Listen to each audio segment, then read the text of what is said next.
ఈరోజు భారత మాజీ ఉప ప్రధాని స్వర్గీయ బాబు జగజీవన్ రామ్ గారి 119వ జయంతి.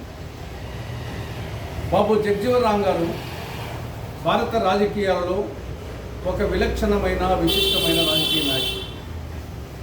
ఆయన గొప్ప స్వాతంత్ర సమర యోధుడు, గొప్ప పరిపాలనాధ్యక్షుడు, సంఘ సంస్కర్త, దార్శనికుడు, దేశభక్తుడు.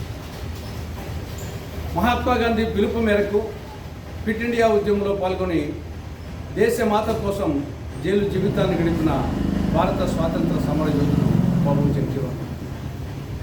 1969 నుంచి 1972 వరకు 3 సంవత్సరాల పాటు ప్రపంచంలోనే అతిపెద్ద ప్రజాస్వామిక లౌకిక సామ్యవాద పార్టీ అయినటువంటి కాంగ్రెస్ పార్టీకి, ఈ దేశానికి స్వాతంత్రాన్ని సముపార్జించిన పార్టీకి, త్యాగధనుల పార్టీ, దేశభక్తుల పార్టీ అయినటువంటి కాంగ్రెస్ పార్టీకి జాతీయ అధ్యక్షులుగా పనిచేసి కాంగ్రెస్ పార్టీ పటిష్టత కోసం కృషి చేసిన అసలు శిశులు కాంగ్రెస్ పార్టీ. 40 సంవత్సరాల పాటు బీహార్ రాష్ట్రంలోని ససారం అనే లోక్సభ స్థానం నుండి ఏకధాటిగా ఎన్నికై ప్రపంచ రికార్డులు కలిపినటువంటి పార్లమెంటేరియన్ ఆయన. 30 సంవత్సరాల పాటు కేంద్ర మంత్రిగా పండిట్ జవహర్లాల్ నెహ్రూ, ఇందిరమ్మ, మొరార్జీ దేశాల మంత్రివర్గంలో ఏకధాటిగా 30 సంవత్సరాల పాటు కేంద్ర మంత్రిగా పనిచేసి జాతీయ రికార్డులు నెలకొల్పినటువంటి గొప్ప పరిపాలనాధ్యక్షుడు. ఆయన ఓటమి ఎరుగని నాయకుడు. ఆయన ఏ శాఖలో ఉన్నా ఆ శాఖకి న్యాయం చేశాడు. కార్మిక శాఖ మంత్రిగా ఉంటూ AITUC, all India trade union కాంగ్రెస్ను స్థాపించి పెంచి పోషించాడు. వ్యవసాయ శాఖ మంత్రిగా హరిత విప్లవానికి నాంది పలికాడు.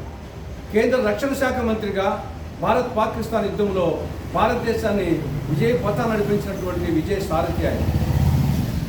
స్వయం కృషి, స్వీయ ప్రతిభతో ఒక సామాన్యుడు, మాన్యుడు, అసామాన్యుడు, కాగలుడిని నిరూపించినటువంటి నాయకుడు ఆయన. మహాత్మా గాంధీని అందరూ బాపూజీ అని పిలిచేవారు, కానీ జగజీవన్ రామ్ను అందరూ బాబూజీ అని పిలిచేవారు. ఆయన జీవితం ప్రతి కాంగ్రెస్ వారికి, ప్రతి భారతీయునికి ఆదర్శం, అనుసరణీయం, మార్గదర్శకం, స్ఫూర్తిదాయకం. ఇక రెండవ అంశం ఈరోజు ఈస్టర్ పండుగ.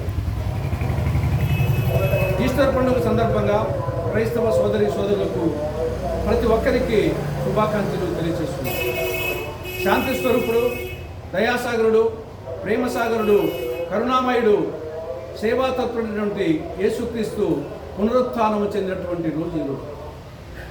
యేసుక్రీస్తు బోధనలు క్షమ, సేవ, ప్రేమ, శాంతి, ఈ యొక్క బోధనలు నాటికి నేటికి ఏనాటికి సమాజానికి అవసరం. అశాంతితో అలమటిస్తున్న ఆధునిక సమాజానికి మరింత అవసరం. యేసుక్రీస్తు బోధనలు సార్వజనీయం, సార్వకాలీయం, సార్వప్రాంతీయం. ఆయన జీవితం, బోధనలు, జీవన విధానం ప్రతి ఒక్కరికి ఆదర్శం, అనుసరణీయం, మార్గదర్శకం, స్ఫూర్తిదాయకం.